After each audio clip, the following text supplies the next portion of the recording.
마음으로 자기 길을 계획할지라도 그의 걸음을 인도하신 이는 여호와시니라. 아멘. 우리 마태복음 10장 29절, 마태복음 10장 29절 함께 읽겠습니다. 마태복음 10장 29절 함께 읽습니다. 참새의 두 마리가 한 아사리온에 팔리지 않느냐? 그러나 너희 아버지께서 허락하지 아니하시면 그 하나도 땅에 떨어지지 아니하리라. 아멘. 네, 오늘도 함께 기도하며 감사합니다. 하나님 말씀하십시오. 고맙습니다. 우리가 계속해서 견실한 신앙이라는 이름으로 소유리 문답을 살피고 있습니다. 새벽이라 제한된 시간이지만 조금씩 살펴가는 중에 우리 안에 조금 더 신앙의 체계가 잘 잡혀가는 기회가 되면 좋겠습니다. 먼저 질문인데요. 우리가 어제 질문을 살피면서 그 질문이 그랬습니다. 하나님의 작정이 무엇이냐? 우리가 1문부터 3문까지는 어떻게 보면 서론교이라면 4문부터 6문은 하나님의 존재에 대한 설명입니다. 우리가 하나님을 영화롭게 하고 그를 기쁘시게 하는 삶을 살기 위해 우리에게 주신 유일한 규칙, 그 근거와 기준은 신구약 기록된 말씀이다.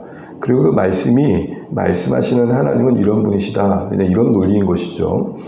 그런 하나님의 존재에 어떠하신 뒤에 오늘 7문부터는 그 하나님의 속성에 이어져서 하나님은 어떻게 사역해 가시는가라는 내용이 12응답까지 이어집니다. 7문은 그 시작이 그랬습니다. 하나님의 작정이 뭐냐? 그 답은 이랬습니다. 그분의 뜻대로 계획하신 영원한 목적을 말합니다. 그 목적을 따라 하나님께서는 일어나는 모든 일들을 자기 영광을 위해 미리 정하셨다라는 겁니다. 네 가지 키워드가 있습니다. 목적이 있고 그 목적을 이루는 계획이 있으시며 그 목적과 계획을 성취하시려는 뜻과 의지가 있으시고 이 모든 것들이 앞서 시간 밖에서 미리 계획됐다는 것입니다. 하나님의 그 작정하심 안에 그 시간의 개념이, 그 시점이 창세전, 영원전으로 지금 언급되어 있는 것이죠. 이 모일이 모든 것을 정하셨다는 부분까지 해서 오늘 작정의 내용을 살펴볼 텐데요. 어제 목적하심에 대해서 이런 얘기를 드렸습니다. 하나님의 목적하심 우리가 바로할 때, 하나님은 목적 가운데 일하신 것을 우리가 바로할 때, 또 그 목적의 선하심을 할 때 우리의 존재 의미와 이 삶에서의 여러 상황 속에서 봐주하는 여러 삶의 의미들을 해석해 갈 수 있다라고 했습니다. 그래서 원망보다는 소망을 갖게 된다고 그랬죠. 또 하나님의 그 계획하심에 셀 수 없음을 알 때 우리에게 주어진 여러 선택의 제휴에 감사하게 되고 또 계획의 어떤 실패 속에서도 더 나은 계획으로 이끄시는 하나님을 우리가 낙심하지 않고 소망할 수 있겠다라는 것입니다.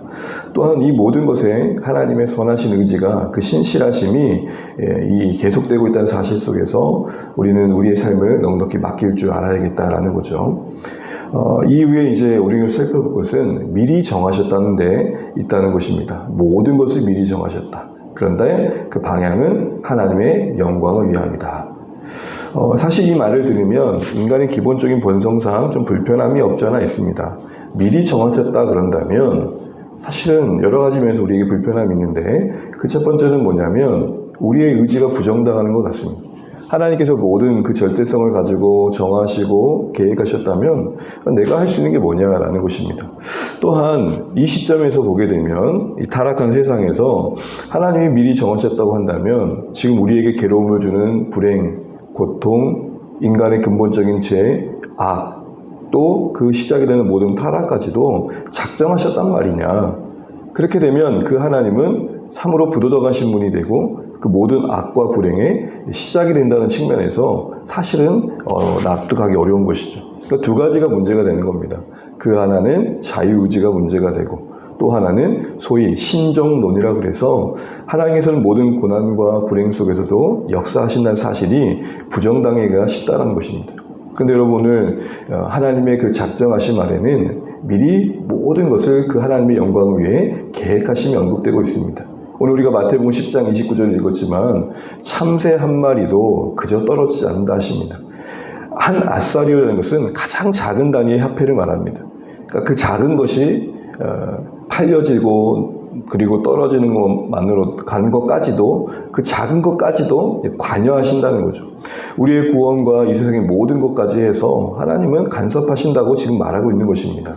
근데 이 모든 것들이 앞서 말한 것처럼 인간의 기본적인 본성상 논리적인 충돌로 인해서 받아들이기 어려워진다는 것입니다. 그럼 여러분, 우리의 자유의지는 정말 제한되는 걸까요? 우리가 선과 악을 판단하고 거기에 대한 책임 있는 행동을 하는 것이 제약될까요? 마치 이런 것이죠. 어차피 하나님 뜻대로 하실 거면 뭐하러 우리에게 물어보세요? 어차피 아빠 엄마 뜻대로 할 텐데 뭐라 우리에게 이런 걸 물어보세요? 이런 식의 생각을 하면서 이런 하나님의 미리 정하심을 받아들이는 생각들을 하게 된다는 것입니다. 우리는 더 이상 할 것이 없지 않느냐. 근데 여러분, 하나님의 이런 작정하심 안에 그걸 주관해 가시는 그 하나님의 뜻과 그 어떤 주권, 그걸 성취해 가시는 섭리는 비인격적이지 않음을 우리는 알아야 됩니다.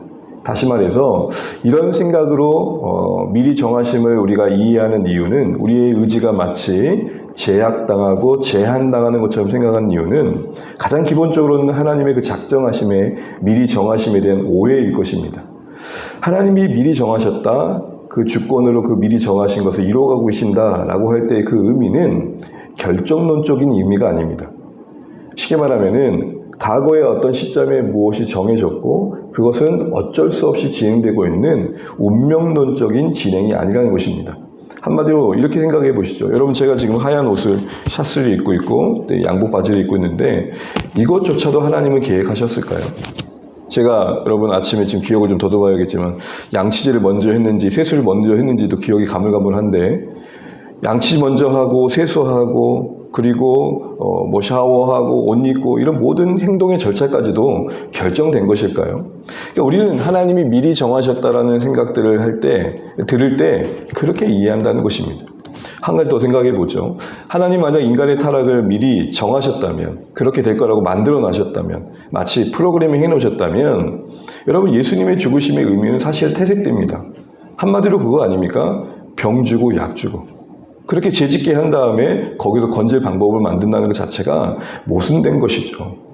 만약 이렇게 하나님의 주권과 미리 정하심을 이해한다면 그 하나님은 비인격적 존재가 되어버리십니다. 하나의 법칙이 되는 거죠. 하나의 이 세상 모든 게 프로그램해야 된 겁니다. 그 프로그래밍을 따라서, 마치 컴퓨터가 프로그램 따라서 그 알고리즘을 따라서 움직여가는 것처럼 하나님은 그런 분이 되십니다. 하나님은 초월자이시지만 더불어 인격적 존재이심이 간과돼버리고 마는 겁니다. 사실은 그것은 하나님 스스로가 모순된 것이기도 합니다. 왜냐하면 과거의 어떤 정해진 바에 하나님도 종속되신다면 그분은 하나님이실 수가 없는 것이죠. 그럼 여러분, 어떻게 우리는 이 미리 정하심과 그 모든 거의 영역에 간섭하심의 그 주권 행하심을 이해해? 그것은 결정되었다, 어떤 운명론적 이해가 아니라 돌보심이며 이끄심이며 예비하심입니다. 그래서 여러분, 우리가 알고 있는 소위 섭리란 단어의 근원은 창세기 22장의 여호와의 이레에서부터 비롯됩니다. 그 어원이 그렇습니다.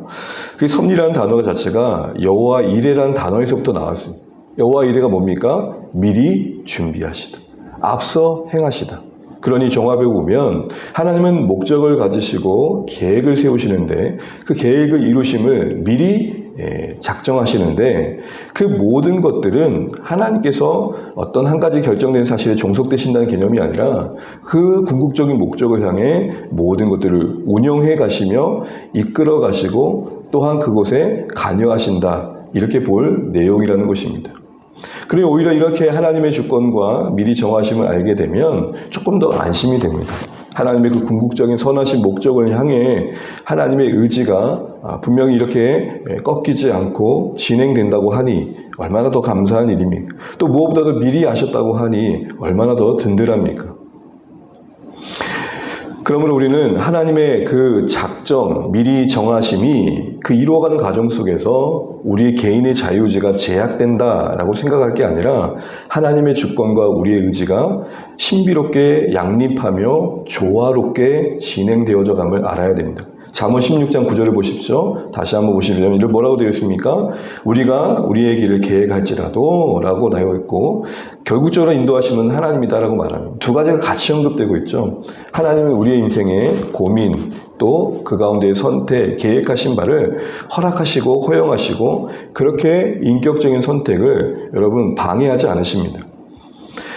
또한 그 우리의 선택이 하나님이 궁극적으로 이루시는 뜻을 또 해방하지도 않습니다. 하나님의 주권이 우리의 의지를 제약하지도 않고, 우리의 그 어떤 선택이 하나님의 미리 정하심과 그것을 이루어가시는 이끄심을 방해하지도 않는 신비로운 조화와 오묘함이 바로 하나님의 주권과 인간의 의지 관계 속에 있다는 것이 성경의 일관된 증언입니다.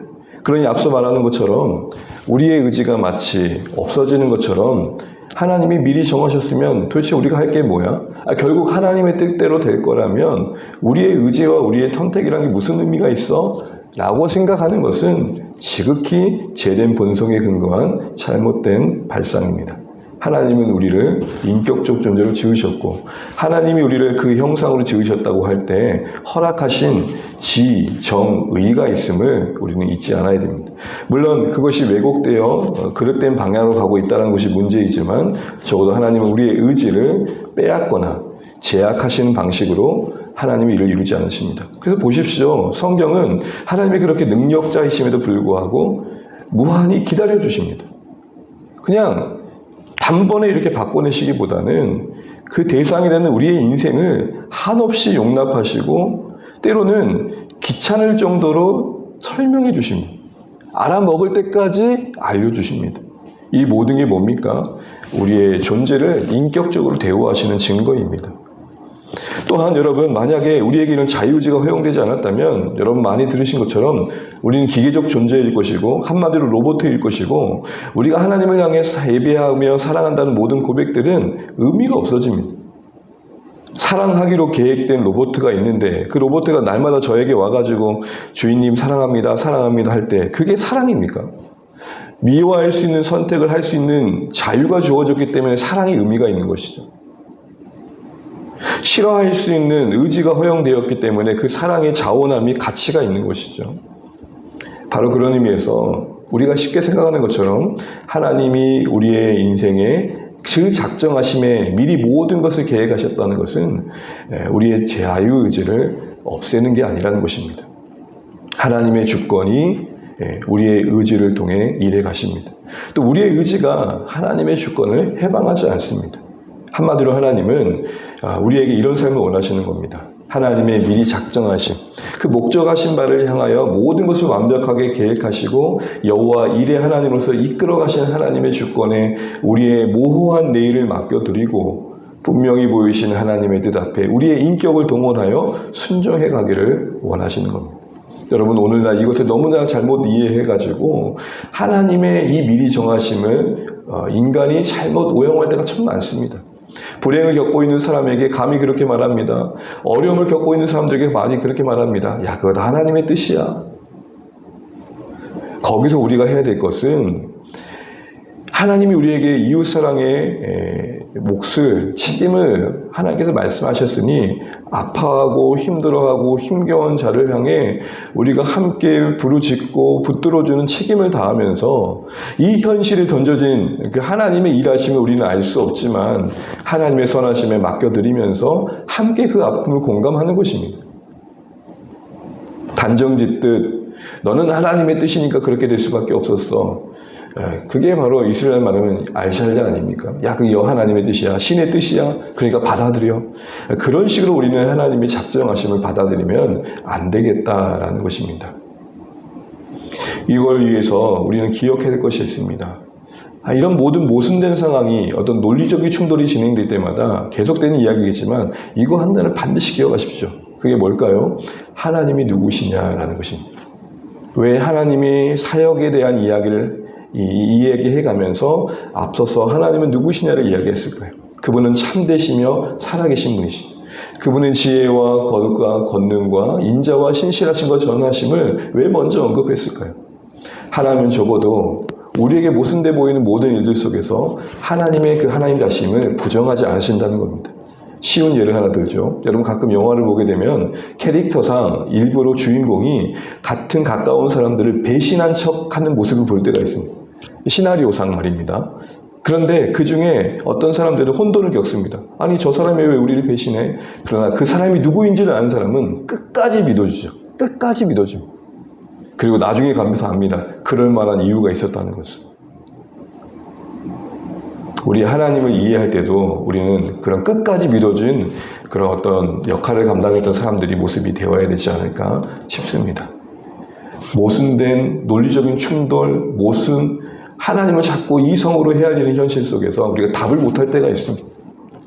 그들의 말대로 하면 진짜 우리의 의지는 꺾이는 것 같고 앞서 말한 것처럼 내일 살펴볼 부분이긴 하지만 하나님은 모든 악의 근원이신 것 같습니다. 작정하셨다고 하니까요. 그러니까 여러분 그럴 때 우리는 끝까지 기억하셔야 됩니다. 하나님이 누구셨는지 그 하나님의 선하심, 사랑, 거룩하심, 의로우심을 기억하셔야 됩니다. 그 하나님의 하나님 되심 아래서 우리 모순된 현실을 헤아릴 수 있어야 되는 것이죠. 말씀을 뵙겠습니다. 사랑하는 주안의 가족 여러분, 하나님은 작정하시는 분입니다. 생각 없이 일하시지 않습니다. 그러기에 모든 일이 우연으로 치부할 수 없습니다. 목적까지 일하시는 하나님의 계획에 삶의 여러 일들이 이루어지는 것입니다. 그러나 그 모든 것들이 미리 모든 영역에서 정해진다고 하십니다. 그러나 그것은 우리의 모든 의지를 제한하시거나 제약하시는 방식으로 진행되지 않습니다. 그 미리 정하셨다는 것은 결정된 운명을 말하는 게 아니라 하나님도 그 정해진 바대로 움직이시는 제한된 존재란 말이 아니라 하나님이 우리의 의지를 통해 미래 가신 것들을 포함하는 것입니다. 그러기에 여러분 하나님의 주권에 우리를 맡겨드리고 또 오늘의 우리의 할 순종을 감당하시면서 하나님이 이 땅에 펼쳐가시는 구원의 목적과 거룩과 사랑을 함께 이루어가실 수 있는 우리 삶이 되시길 바랍니다. 아무리 논리적으로 모순되어 보인다 할지라도 우리가 하나님이 어떠한 분이신지 잃지 않고 끝까지 신뢰해 갈 수 있는 우리의 삶 되시기를 주의 이름으로 축복합니다. 기도하겠습니다.